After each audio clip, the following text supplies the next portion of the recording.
Pascal, Oui. montre à Sylvain la taille de ton truc, cochon. Regarde la taille. Ah mon Dieu, il fait combien de kilos? Ah mais t'as vu le machin? Oh my God!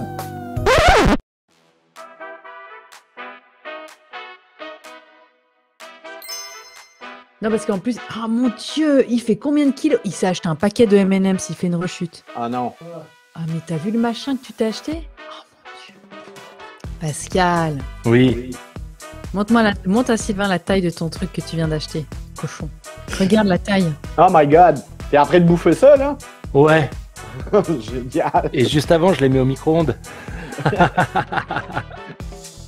Est-ce que t'as déjà fait ton petit déjeuner? Non, ben moi, je mange pas avant le souper. Hein. Le souper, c'est vers 6h, 7h. Là. Ah, tu manges qu'une fois par jour? Ouais.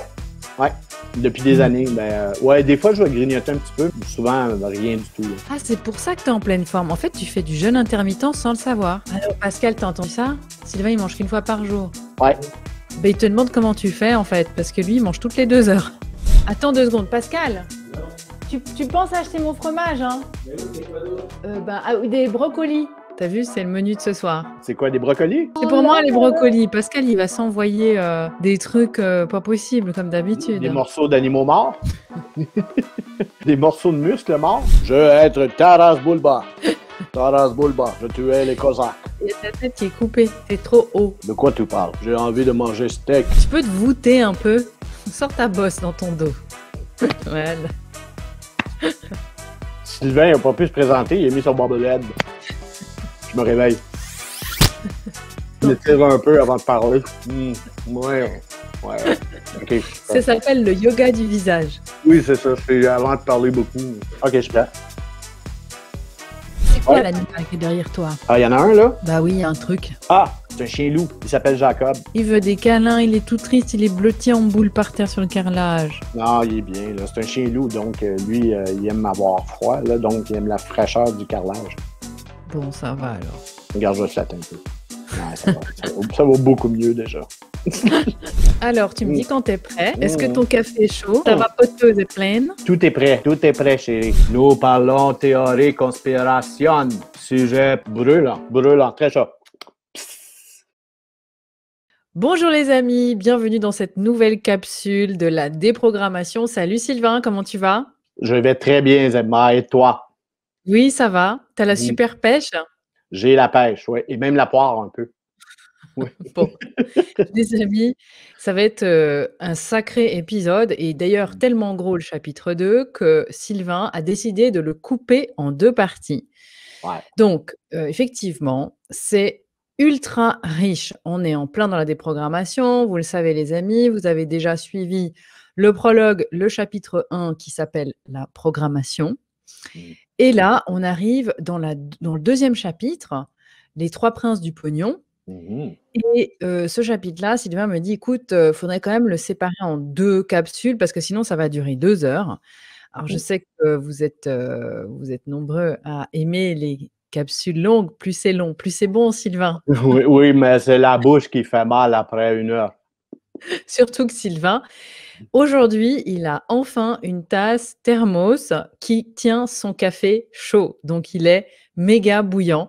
Et donc, on a décidé de commencer la partie 1 avec Sylvain pour mettre les pendules à l'heure, puisque c'est ce que tu fais, Sylvain, dans ton livre, qui paraîtra d'ici quelques semaines. Là, ça arrive. Ouais. Et tu nous mets les pendules à l'heure tout de suite quand tu commences ton 2e chapitre en parlant des théories du complot. Ouais.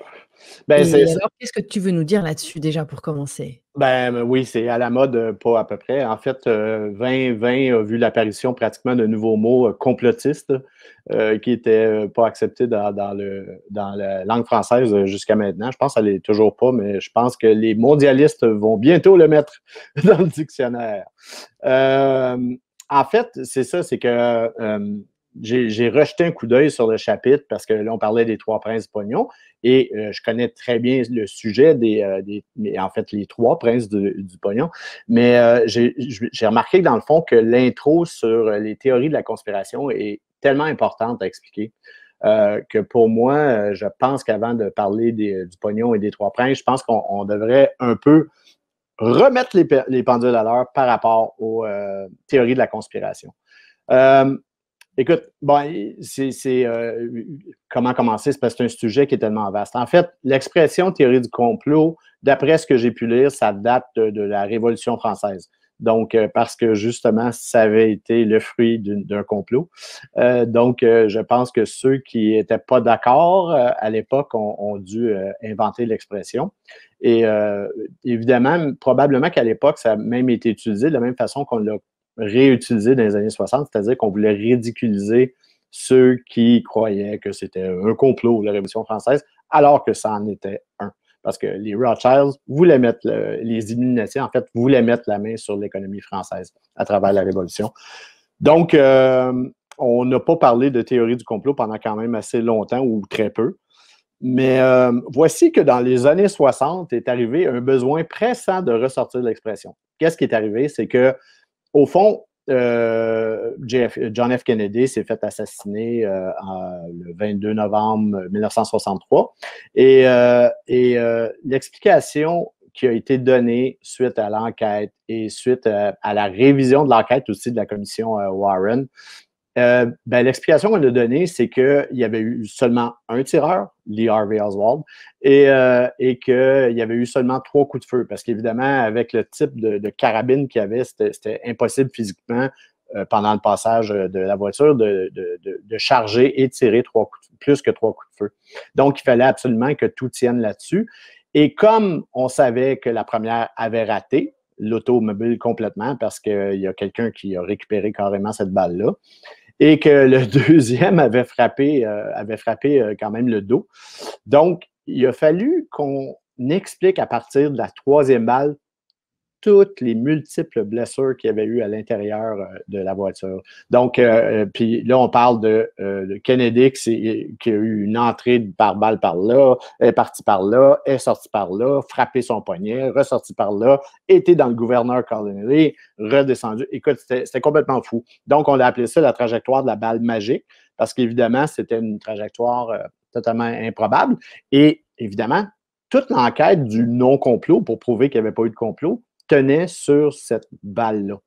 Et donc, à l'époque, même si l'ensemble des médias, qui n'étaient pas très nombreux quand même, pas autant qu'aujourd'hui, l'ensemble des médias s'entendaient sur cette explication officielle-là, ben, il y a eu de plus en plus de gens qui ont commencé à dire que ça ne faisait aucun sens ce que la commission Warren avait sorti.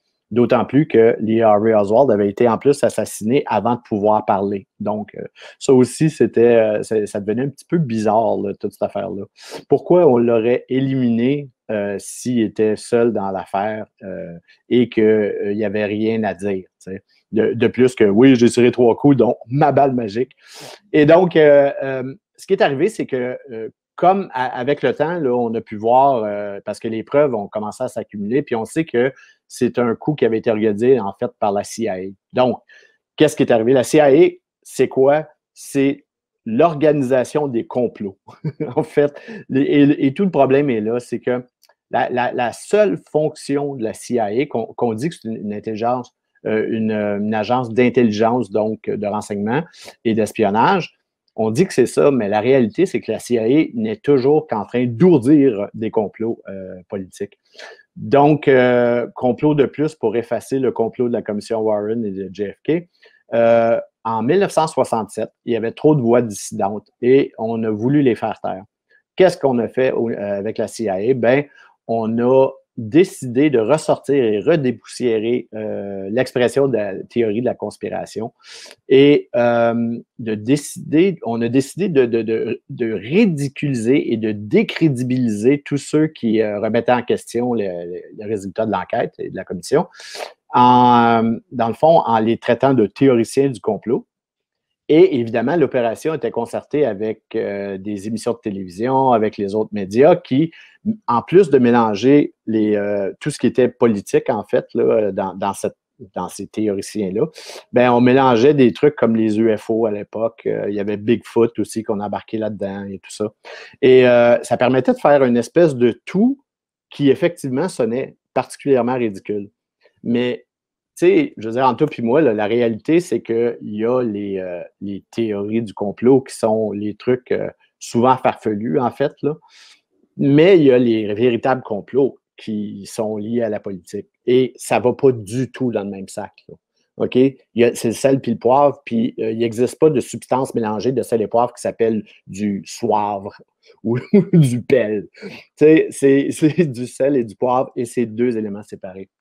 Puis pour moi, c'est important de comprendre ça parce que, au fond, la politique n'est que complot depuis l'Antiquité. Et c'est toujours comme ça. Ceux qui ont lu Cicéron, l'avocat romain, ont pu voir comment les politiciens, les sénateurs, les empereurs romains manipulaient tout le monde à partir de complots. Mais particulièrement, si on pense à Machiavel, autour de la famille Borgia aussi, ben, le livre de Machiavel, Le Prince, c'est strictement sur comment on manipule les gens par les complots et comment on manipule l'opinion en plus, puis que tout le monde au bout est floué.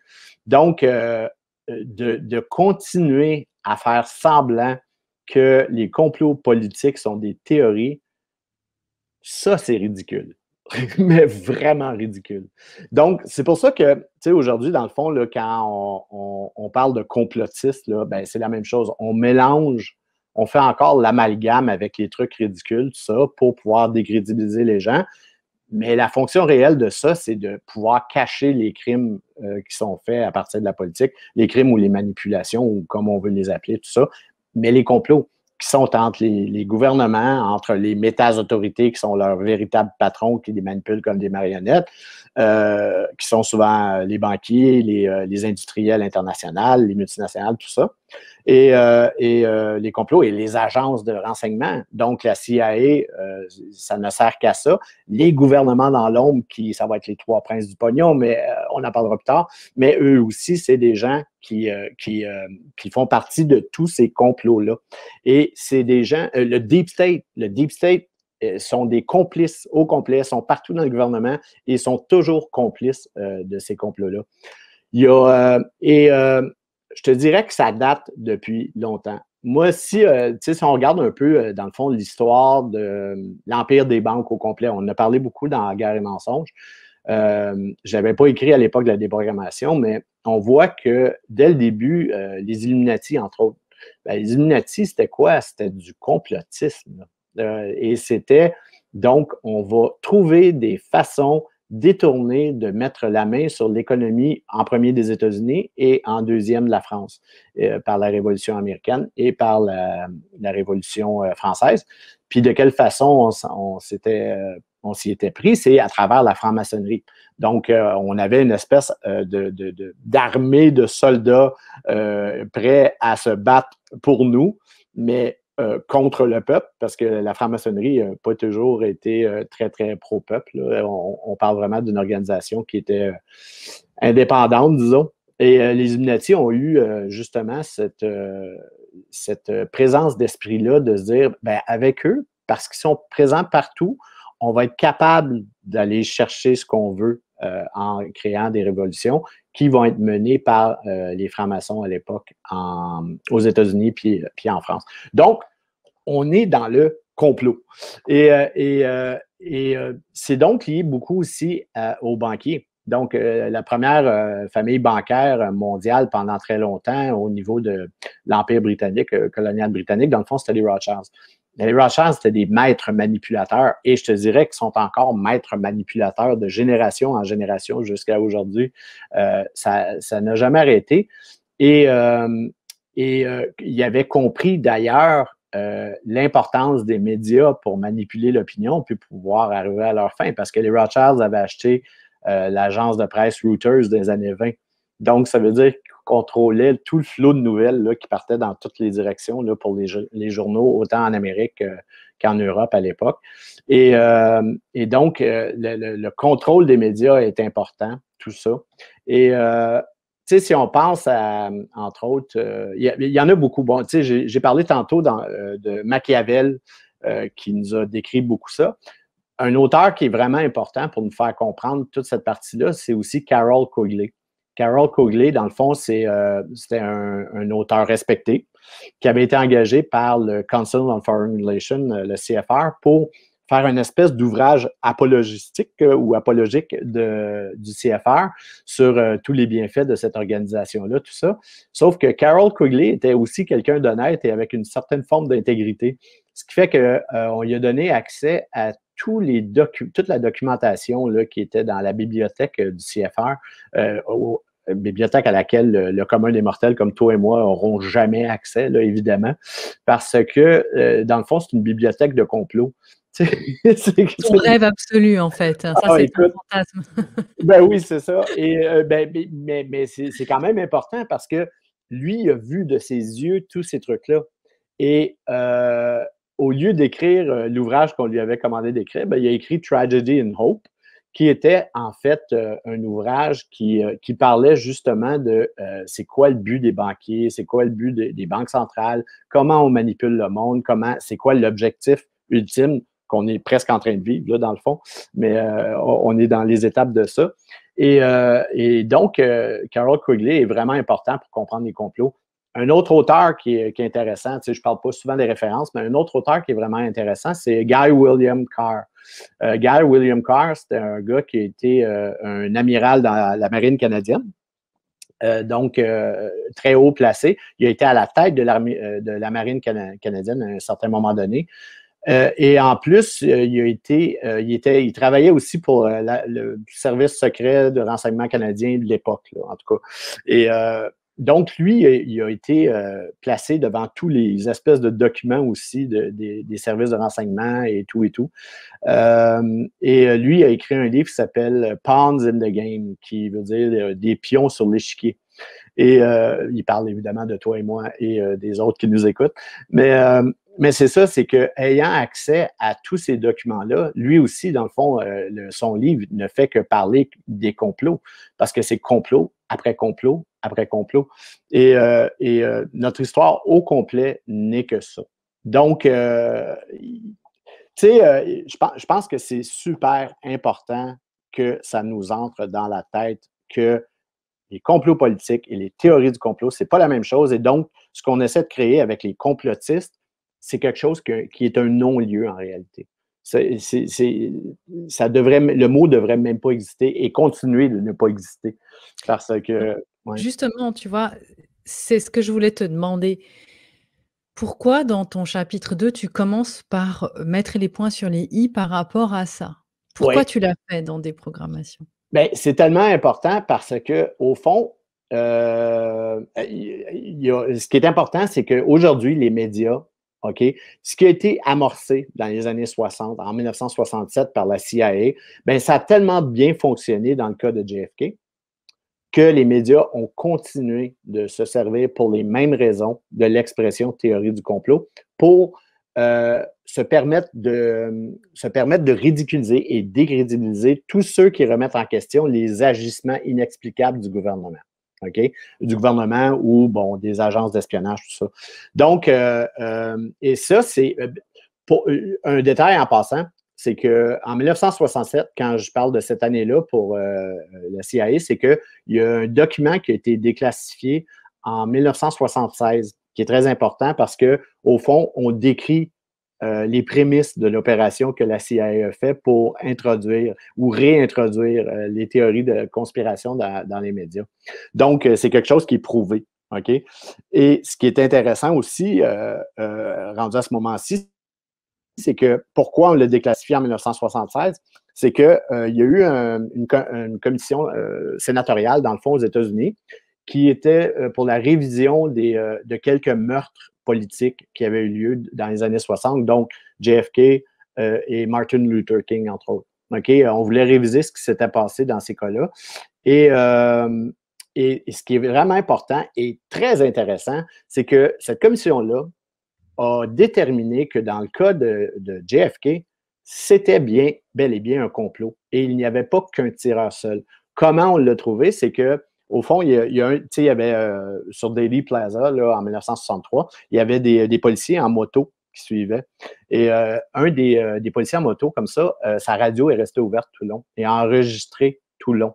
Et avec cet enregistrement-là, la commission a été capable de déterminer qu'il y avait eu 7 à 8 coups de feu de tirés. Il y en a parce que comme les tireurs étaient à des endroits différents et avec des armes différentes, le son n'était pas tout à fait pareil. Donc, ils ont été incapables de déterminer s'il y en avait 7 ou 8, mais ils ont déterminé qu'il y en avait un minimum de 7.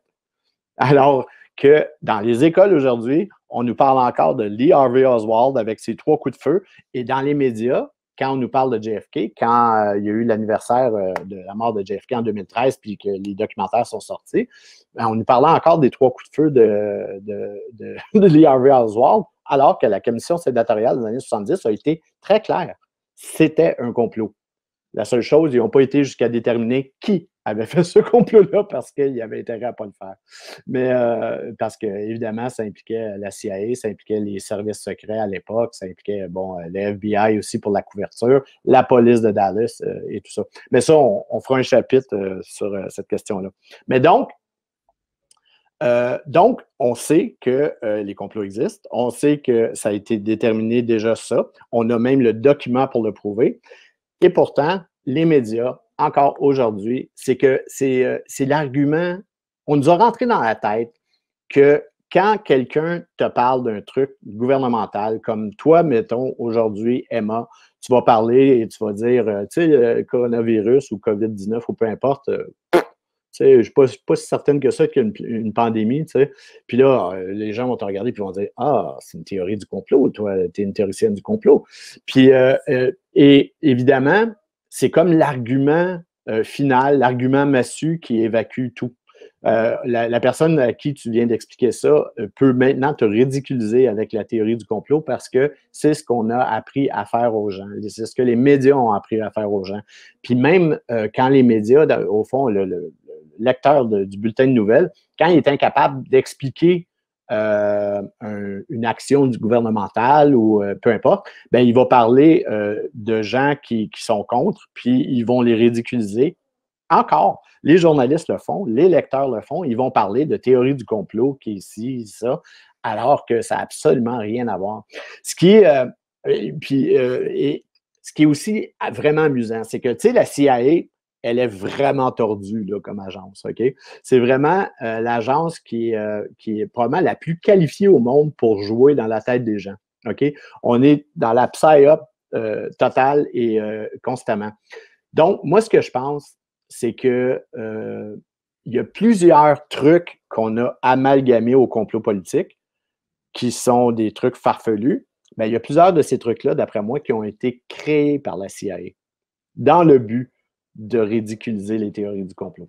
Attends, Vas-y, on t'écoute, Sylvain. Ouais, je prends une puff avant. Là. Tu vas nous faire une belle liste. D'ailleurs, alors pendant que tu fais ta petite pause, j'en profite pour dire aux amis qui nous rejoignent maintenant et qui n'ont pas vu les capsules de Guerre et mensonges, 500 pages de complot d'histoire, un résumé de ce qu'on ne nous a pas appris à l'école, parce que alors moi, c'était une catastrophe.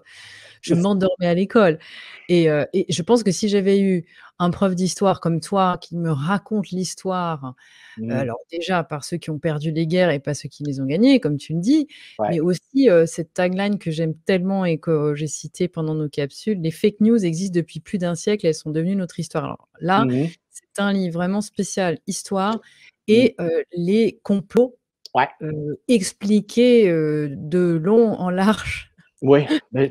Et donc là, c'est vrai qu'on est obligé de penser à ce livre-là parce que c'est la première fois qu'on a, en tout cas, abordé une histoire avec autant de capsules. Ça s'est jamais fait sur YouTube. Non, j'avoue. Puis, tu sais, je prends goût parce que, évidemment, c'est des sujets que je trouve passionnants.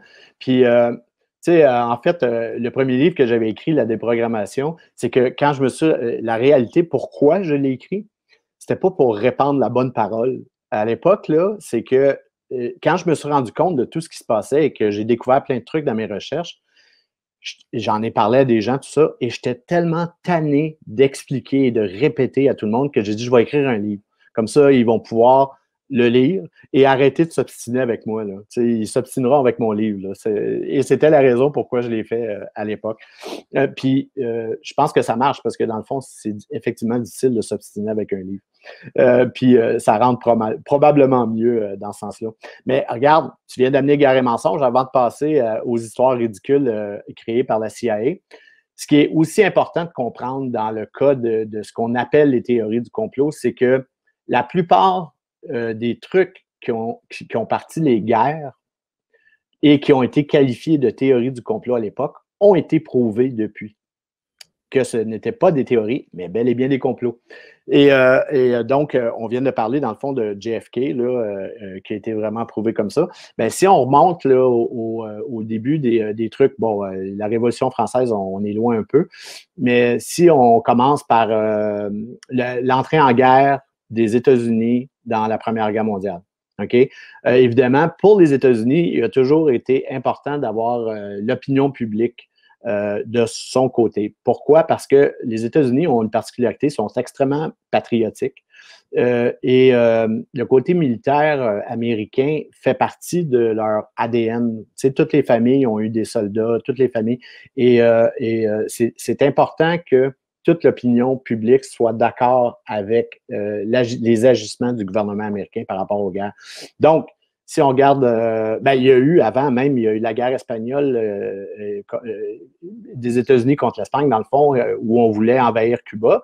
Les Américains, l'armée américaine a fait sauter un navire qui s'appelait le Maine et ont accusé Cuba d'avoir fait sauter le Maine et ça a justifié l'entrée en guerre contre l'Espagne à ce moment-là. Mais à la Première Guerre mondiale, l'opinion publique était complètement contre aux États-Unis pour aller en guerre alors que ça se passait en Europe, c'était loin et tout. Donc, pour changer ça, il y a eu l'histoire du Lusitania. Donc, c'est en 1915, le Lusitania était un des plus gros paquebots c'était un paquebot de passagers, là, dans le fond. Mais les États-Unis ont annoncé, dans le fond, que même dans le journal, le New York Times, que le Lusitania était pour partir vers l'Europe avec ses passagers comme d'habitude, malgré un avertissement public qui avait été fait par l'Allemagne, dire n'envoyez pas le Lusitania chargé de munitions parce qu'on ne veut rien savoir.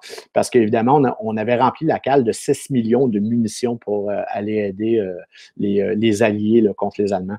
Et évidemment, on a quand même envoyé le Lusitania qui a été coulé dans les eaux de l'Irlande. On nous dit que c'est un U-boat allemand qui l'a coulé. On ne sait pas trop exactement, on n'était pas là pour le déterminer, mais on doit le croire. Mais ce qui est certain, c'est qu'à partir de 1915, l'opinion américaine a commencé à changer grâce à ça, parce que là, on a dit les Allemands sont vraiment méchants, là, ils tuent les passagers dans nos paquebots. Et donc, ça a permis l'entrée en guerre des États-Unis un an plus tard. Après ça, si on regarde la Deuxième Guerre mondiale aussi, tu sais, comment les États-Unis sont entrés en guerre?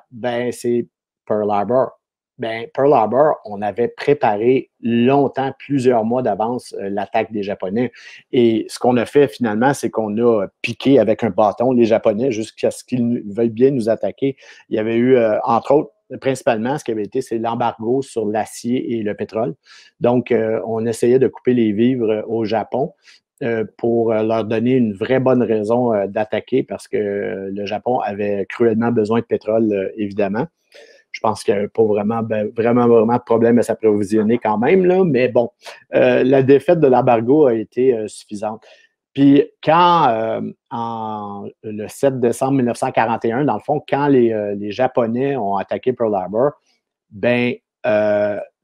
on a agi depuis et on nous raconte depuis que ça a été une attaque vicieuse, surprise, sans déclaration de guerre et que tout le monde a été pris de court, l'armée là-bas, et que ça a été un carnage où 2500 ou quelque chose comme ça, personnes n'ont perdu la vie, 2200, je pense.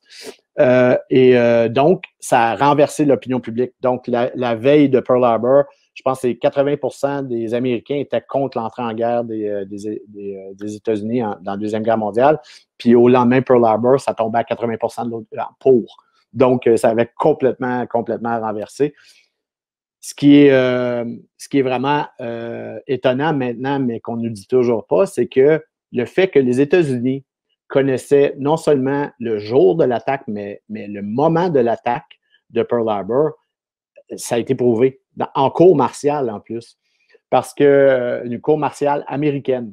Parce que les deux, dans le fond, les deux têtes de commandement qui étaient à Pearl Harbor, à Hawaï, là, à l'époque, c'était l'amiral Short, non, général Short puis l'amiral Kimmel. OK? Puis ils ont été extrêmement blâmés là, pour le fait qu'ils n'étaient pas préparés à une attaque japonaise, tout ça. Puis ils ont été disgraciés, sortis de tout ça.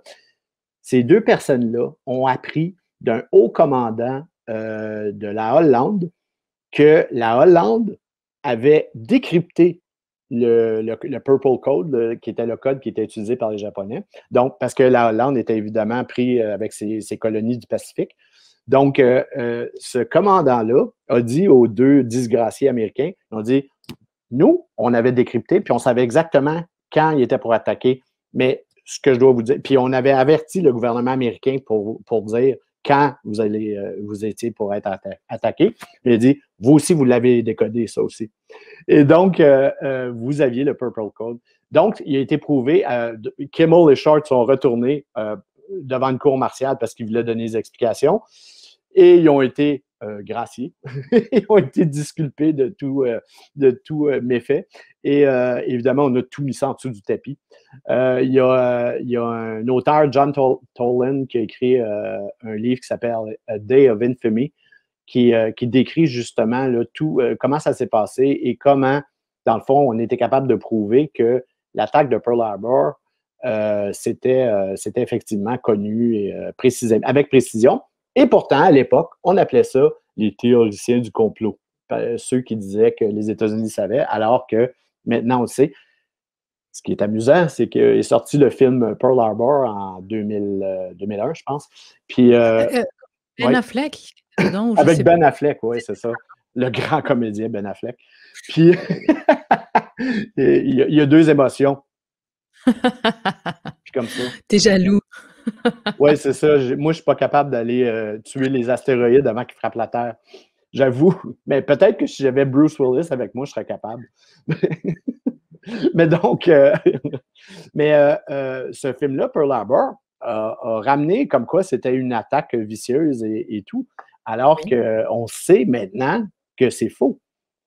Donc, ouais, vas-y. Excuse-moi, je fais juste une petite parenthèse parce que j'ai noté, tu parles dans le chapitre 2 justement de toutes les entités qui appartiennent justement aux médias, enfin au système de propagande. Ouais. Alors j'en ai noté quelques-uns, hein, on va en parler plus en détail dans la deuxième partie de ce chapitre 2. Mais bon, il y a Disney, Warner Bros, Paramount Pictures, Pixar, Universal Pictures et puis plein d'autres. Et c'est vrai que tu nous dis dans ton livre, La déprogrammation, que le cinéma aussi, hein, ça va être un gros pan de la déprogrammation, est une arme absolue de propagande, de manipulation, de fabrique du consentement et puis finalement aussi de fabrique, pas forcément du consentement dans l'immédiat, mais pour retapisser le narratif qu'on veut bien dire. Finalement, si tu racontes ce film, en l'occurrence, tu parles de Pearl Harbor, en disant bah non, c'était pas du tout une attaque vicieuse. Alors là, effectivement, tu passes pour un hurluberlu. Oui, ben c'est ça. En fait, dans le fond, surtout les films de guerre, entre autres, ou les films d'espionnage, sont évidemment, ça va être vu par des millions de personnes, ou à peu près tout le monde. Presque tout le monde a vu Pearl Harbor. Et c'est le dernier truc qui a été fait sur Pearl Harbor en plus. Très peu de gens en contrepartie vont avoir lu le livre de John Toland. Et donc, qu'est-ce qui reste dans l'esprit? C'est que Pearl Harbor, dans le fond, on nous raconte l'histoire officielle dans le film de la même façon, et c'est ce qui reste imprégné dans la tête des gens. Et donc, on peut comprendre que le cinéma a une importance capitale, dans le fond, pour programmer les gens sur toutes les choses historiques. Parce que c'est un médium de masse qui est tellement important. Puis, on va en revenir plus tard aussi, mais tu sais, si on pense, dans le fond, aux 6 conglomérats médiatiques qui existent aux États-Unis et qui réunissent tous les médias confondus, et ça inclut la télévision, les imprimés, les journaux comme les magazines, beaucoup de maisons d'édition, mais ça inclut aussi les compagnies de production de cinéma. Et c'est comme ça que, dans le fond, on est capable de faire une propagande homogène, là, mais vraiment homogène. Parce que quand tu contrôles tous les tous les médias de masse, ben, tu contrôles l'opinion des gens. Donc, Alors Sylvain, mmh, vu que tu parles justement de propagande, mmh revenons à nos moutons. Quand tu nous mmh, disais tout à l'heure avant, ta ton petit break, oui, en fait, il y a des fausses, théories de la conspiration qui ont été créées toutes pièces justement pour dire: «Bah, ouais, ouais, ils sautent dedans avec les joints». Alors donne-nous ouais, des ouais. exemples. Oui, je finis juste l'énumération. Ah oui, Donc, bah, oui. ben, je finis l'énumération dans le fond, c'est que, parce que c'est important de comprendre dans le fond que tous ces espèces de théories du complot à l'époque, ça a été prouvé. Ben, je ne vais pas rentrer dans le détail des autres, mais l'entrée en guerre au Vietnam, ça a été sur une attaque surprise et vicieuse des Viet Cong, ça, dans la baie de Tonkin. Il y a eu des aveux comme quoi cette attaque-là n'a jamais eu lieu. Si on regarde pour rentrer au Koweït en 1992, on s'était servi du témoignage d'une fille du Koweït là, pour dire que les méchants Irakiens étaient entrés dans les pouponnières et avaient volé les incubateurs et tout ça. Il y avait eu un témoignage, tout ça, qui avait fait pleurer tout le monde à la télévision, tout ça. Cette fille-là n'était pas une infirmière au Koweït, mais était bien la fille de l'ambassadeur koweïtien aux États-Unis. Donc, elle n'a jamais été d'un pouponnière là-bas. Et elle avait été coachée pour faire son faux témoignage. Mais c'est ça qui avait renversé l'opinion. Après ça, si on regarde, bon, il y a 9/11. 9/11, c'est particulier. Ça n'a pas été encore prouvé. Par contre, on a toutes les preuves. Donc, c'est pas sorti officiellement. Par contre, c'est clair que c'est un complot et il n'y a même pas aucun doute là-dessus. Mais le dernier en liste, dans le fond, sur lequel on se rappelle vraiment bien, c'est les missiles de destruction massive, là, les armes de destruction massive de Saddam Hussein, sur lesquelles on avait attaqué l'Irak en 2002, 2003. Et évidemment, on n'a jamais trouvé aucune trace des armes de destruction massive de Saddam Hussein. Donc, mais ça avait été important à l'époque pour renverser l'opinion publique. On disait que c'était une théorie du complot que de ne pas y croire. Et ça a été prouvé que ces armes-là n'existaient pas.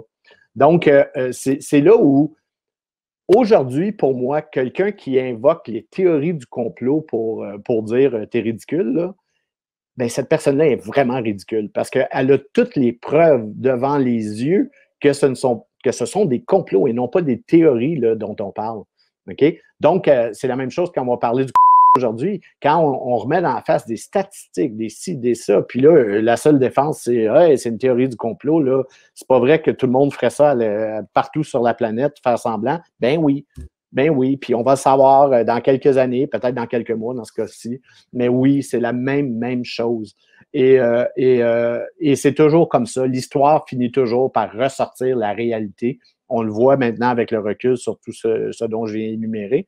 Mais ça va être la même chose pour les trucs dont on parle aujourd'hui, dont on dit que c'est des théories du complot. Ça n'en est pas. Mais donc, oui, ce que je disais, c'est que la CIA, ben, évidemment, si tu veux ridiculiser les gens et les décrédibiliser en mettant dans un sac les complots politiques, ben, tu dois aussi bourrer le sac avec des niaiseries qui permettent de faire ça. Et d'après ce que je peux voir, il y a beaucoup de ces trucs-là qui auraient probablement été créés par la CIA. Je vais parler d'une coupe. Bigfoot. Connais-tu Bigfoot? Oui, j'ai entendu parler, vaguement, hein, il y a très longtemps, Mm. maintenant je pourrais pas, te numérer ça, ça ne m'a jamais vraiment intéressée donc je te laisse, je te Ben laisse oui, détailler. c'est ça. Ben, en fait, il n'y a pas grand-chose à dire de Bigfoot, sinon que c'est ridicule. Mais, mais en fait, c'est que dans le fond, c'est comme une version nord-américaine du Yeti, qui est la légende la Bobina Bob des Neiges, là, dont on parle dans Tintin au Tibet, entre autres. Mais au fond, c'est qu'une espèce d'humanoïde de 7 pieds et 4, là, à peu près, se promènerait dans les forêts des Rocheuses et tout et tout. Puis à l'époque, moi, ce que je me souviens, c'est qu'on avait sorti un documentaire là-dessus. OK? Et on parle donc au début des années 70, là, le faux documentaire, dans le fond, sur Bigfoot. Ben, pour moi, là, si je regarde avec le recul, c'est que si tu veux créer une histoire ridicule, ben, tu crées un documentaire qui va avec des témoignages, avec des fausses empreintes, avec des ci, des ça, ce qui permet de lever un mouvement et de dire hey, est-ce que tu crois à Bigfoot, toi? Moi, non, moi, oui, tu sais, tout ça. Et là, évidemment, ben, ça permet de mettre Bigfoot avec les complots politiques. Donc, toute cette histoire-là. Si on regarde dans les dernières années, pour moi, il y en a deux. Il y en a une dont je ne suis même pas certain tellement c'est confus. Je vais parler de ça en premier, puis l'autre dont je suis à peu près certain. Entre autres, ce qu'on appelle les fake moon landing. Ça, c'est les faux atterrissages lunaires. En fait, c'est difficile, je trouve, aujourd'hui, parce que je ne suis pas scientifique. Donc, c'est difficile de faire la part des choses parce que, bon, ce que toute une partie, dans le fond, de la population dit, c'est que les Américains n'ont jamais été vraiment sur la Lune. OK? Et qu'il y a plusieurs preuves qui existent de ça. On va te sortir tout plein de photos avec une réflexion d'un spot dans un casque. On va dire qui filmait Neil Armstrong quand il est sorti de... il était le premier homme à aller sur la Lune, qui le filmait. On va sortir plein de trucs aussi, comme quoi la ceinture de radiation, je ne me souviens plus son nom, Van quelque chose, là, autour de la Terre, c'est quelque chose qui est infranchissable tout en restant vivant parce que tu mourrais du cancer très rapidement à cause de la radiation qui entre. C'est ce qui protégerait la Terre, dans le fond, des radiations solaires. Je ne suis pas assez scientifique pour le savoir, ça. C'est certain que je vois comme des difficultés majeures d'aller allunir comme ça avec les technologies des années 60. Donc, c'est certain qu'à la base, il y a de quoi se poser des questions par rapport à ça. Mais si on regarde tous ces arguments-là, ben moi, admettons que les Américains ont été sur la Lune, OK, comme on nous a raconté, et que si j'étais la CIA, si je voulais ridiculiser les gens, ben je ferais des photos avec des reflets de spots dans le casque. Je ferais un meme en écrivant en dessous, mais qui filmait Neil Armstrong quand il a débarqué sur la Lune? Tu sais, la CIA aurait pu créer toute une espèce de narratif autour de ça pour ridiculiser une histoire qui est acceptée de manière générale, comme quoi les Américains ont été 4 ou 5 fois sur la Lune. Donc, j'ai même pas la réponse à ça parce que je trouve qu'il y a des bons arguments des deux côtés. Tu sais. Et, il y en a beaucoup, entre autres, qui disaient que Stanley Kubrick, qui avait fait 2001 Odyssée de l'espace, donc qui savait faire des fausses surfaces lunaires, il savait faire des faux espaces, avait été mandaté probablement pour créer tout ce narratif-là. Puis, Stanley Kubrick a joué quand même la partie parce que dans The Shining, qui a été un film qu'il a fait à la fin des années 70, il a effectivement mis beaucoup d'énigmes par rapport à ça. Et des énigmes qui peuvent facilement, particulièrement au niveau des chiffres, là, les chambres d'hôtel, les numéros, tout ça. Et c'est des énigmes qui peuvent effectivement être étranges. Mais est-ce que Kubrick a réellement été mandaté ou il a joué le jeu? Où il a été payé pour jouer le jeu, je ne sais pas. Je ne sais pas si les Américains ont été sur la Lune, je ne sais pas si c'est possible. Je ne suis pas scientifique, je ne m'y connais pas assez pour ça. Mais je comprends ceux qui ont des doutes, comme je comprends que ça a peut-être été fabriqué pour ridiculiser, encore une fois, les théories de la conspiration. Un dont je suis à peu près sûr, c'est je te dirais, celui qui est le plus à la mode et le dernier en liste, c'est la Terre plate. OK? La Terre plate, à la base, c'est ridicule. OK? Je veux dire, essaye juste d'imaginer que tous les objets dans l'espace soient ronds, mais que, nous, où on vit, c'est une pizza. Donc, tu sais, à la base, ça n'a aucun sens. Et pire que ça, tu sais, pour moi, l'argument final et massu, c'est que, dans le fond, quand il y a une éclipse lunaire, ben, on voit l'ombre de la Terre sur la Lune et on voit qu'elle est ronde. Tu sais, c'est pas plate, c'est pas carré, c'est pas autre chose que rond. Donc, la Terre est effectivement une sphère comme les autres planètes et les autres satellites dans l'espace. Mais il y a quand même des gens qui ont décidé de revenir dans l'époque pré-Galilée de façon idéologique, de se créer des fausses cartes où on montre comment la Terre pourrait être plate, tout en continuant de voyager vers l'Est ou vers l'Ouest et se retrouver à des endroits différents. Puis, et jamais frapper le bout de la carte, parce qu'il n'y a jamais personne qui a frappé le bout de la carte, là, où ça tombe à plat. Et puis, il y a même la Société de la Terre plate qui a été créée. Donc, et qui est réunie, là, on parle, je ne sais pas si c'est des millions, mais en tout cas des centaines de milliers de membres. Mais pour moi, c'est un ridicule le plus consommé au niveau scientifique. Là, ça ne fait logiquement aucun sens. Mais ça ressemble vraiment à une création de la CIA de A à Z pour pouvoir remettre à la mode les théories de la conspiration, tout ça. Et ce qui est assez intéressant, c'est que dans le cas de la Terre plate, au niveau des médias, on a fait une association entre ceux qui ne croient pas au réchauffement climatique anthropique et ceux qui croient à la Terre plate. OK?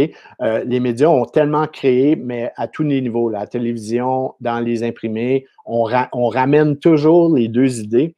Ce qui fait que toi, si tu vas dire au commun des mortels que le réchauffement climatique anthropique ne fait aucun sens scientifique, et ça, c'est aussi facile à prouver, là. Je suis prêt à m'asseoir devant les 300 scientifiques du GIEC et mettre de l'argent sur ma victoire, même si j'ai échoué mon cours de chimie en secondaire 5. Puis, je suis capable de leur prouver que c'est faux. Mais donc, même si ça ne fait aucun sens, ben, les médias ont toujours, dans le fond, lié les deux. Ils ont toujours lié la Terre plate. Et toi, si tu dis ça, ben, tu vas te faire dire « Ah, tu dois croire à la Terre plate en plus. » Et Bien sûr, ben, tu le sais bien là, de sûr, quoi tu je parle. penses. Mhm. Ben, c'est ça. C'est vrai que on voit ça, hein. Bon, moi, tu sais, ça m'est complètement égal, chacun pense ce qu'il veut. C'est vrai qu'après, ça donne envie, parce qu'on a parlé de l'éducation dans le premier chapitre Mhm. et ça donne envie, quand on entend ça, Ouais. donc effectivement, ces calomnies ou maintenant c'est vrai que c'est vraiment à la mode, hein, la complotiste et tout le tralala. Ouais. En fait, je sais que pour beaucoup de gens, c'est aussi important de pas être traité de complotiste et cetera, parce que tu dis: Ouais. «Oui, les médias, ridiculisent». Alors bon, moi, c'est vrai que j'ai tendance à vouloir aller encore plus loin parce que finalement, pour qu'un média ridiculise, il faut Mhm. qu'il y ait des gens qui trouvent ça ridicule, parce que sinon le média n'a aucun pouvoir. S'il n'a pas l'attention Effectivement. des spectateurs, bon, bah, c'est mort. Mhm. Et c'est vrai que, quand on parle du rôle de l'école, au départ, hein, donc il y a fort longtemps les amis, hein, ça on n'a pas connu malheureusement, mais c'était quand même le rôle, c'est de développer l'esprit critique. Mhm. Et comme on parlait aussi dans le chapitre 1 de la subversion, hein, et ça on va en reparler encore, comment on a flingué le niveau dans les écoles, les Mhm. programmes d'éducation et comment on a appauvri le cerveau finalement des générations, hein, avec, pas grand-chose finalement pour faire, travailler les ménages. Et Mhm. ben, on a quand même pris l'habitude d'avoir du tout cuit dans la bouche et puis, combien de personnes j'ai entendu Mhm. dire: «Oui, mais bah, si c'était pas vrai, ils l'auraient dit à la télé». Oui. Ça, je crois que tu veux me ruiner ma journée, tu me dis ça. Oui, mais bon, oui, mais alors si c'est pas vrai, on nous l'aurait dit à la télé Oui. et hein et finalement, il faut que ça résonne. Ouais, oui. C'est-à-dire que pour qu'un média, puisse ridiculiser une partie de la personne, moi ça m'est complètement égal qu'il y ait des gens qui pensent que la terre est plate, qu'il y a barefoot, Oui. Oui. tant qu'ils font pas de mal aux gens et puis qu'ils demandent pas aux gens de se suicider, moi ça m'est complètement égal. Ah, mais attends. Pas moi. C'est ça que Ah! ben, je t'arrête tout de suite, juste pour une chose. C'est que je sais que quand je parle des peuples reptiliens, là, des reptiliens parmi nous, des soucoupes volantes, quand je parle de Bigfoot, quand je parle de la Terre plate, peu importe, là, je sais qu'il y a des gens qui n'aiment pas ça, qu'on ridiculise ça. OK? Ça, je le comprends. Je pourrais simplement éviter le sujet. Le seul problème, c'est que ça nous fait du tort. À ceux qui ne sont pas des théoriciens du complot, mais à ceux qui analysent les réels complots politiques, de continuer à croire à certaines choses, ça fait un tort énorme pour vrai. Parce que s'ils n'avaient pas ces éléments-là pour pouvoir les amalgamer avec les complots politiques, ben, la vie serait beaucoup plus simple. Tu peux continuer. Oui. Oui, c'est ça. Parce qu'effectivement, tu as intégré le fait que la masse Mhm. ne peut pas faire la différence entre l'un ou l'autre parce que l'esprit critique s'est envolé. C'est vrai que moi, je suis un peu plus, naïve à toujours me dire: «Mais non, mais quand même, c'est pas possible d'être à ce niveau-là», de se dire, Mhm. heu, c'est parce qu'on l'a vu passer dans un média, traditionnel, c'est forcément ça ou enfin Mhm. bon, après ça, c'est un autre débat. Mhm. Mais, c'est vrai qu'on sent dans le début de ton livre que tu as vraiment besoin de remettre les pendules à l'heure parce que, Ouais. comme tu nous le dis bien dans Guerre et mensonge aussi, l'histoire est faite de complots. Enfin, Mhm. celui qui la politique ne peut vivre qu'à travers le complot, sinon c'est pas de la politique. Mhm. D'ailleurs, C'est à ce effectivement ça. propos, Sylvain, Mhm. à ce propos, est-ce que tu pourrais quand même nous, faire une toute petite parce que là aussi ça va nous amener à la partie 2. On va faire gentiment la transition. Tu nous parles aussi dans ton chapitre 2 qui on va dire, se décortique en 3 parties. Donc nous, on va en faire Ouais. 2 grosses, mais il y a Mhm. une partie intermédiaire qui relie tout ça, c'est toujours la politique. C'est Ouais. vrai que nous, on pense, comme on est tous naïfs au départ, je dis bien au départ, que, la politique, bah, c'est la démocratie. Mhm. Et toi, tu nous dis, bah, en fait, non, vous n'avez aucune idée de ce qu'est l'investiture électorale, le Mhm. parcours pour être élu. Mhm. Tu peux nous en toucher 2 mots? Ben, en fait, oui. En fait, c'est ben, ce qui est important de comprendre, dans le fond, dans le dernier chapitre, ce qu'on avait parlé beaucoup, c'était la réalité sur la politique, au fond.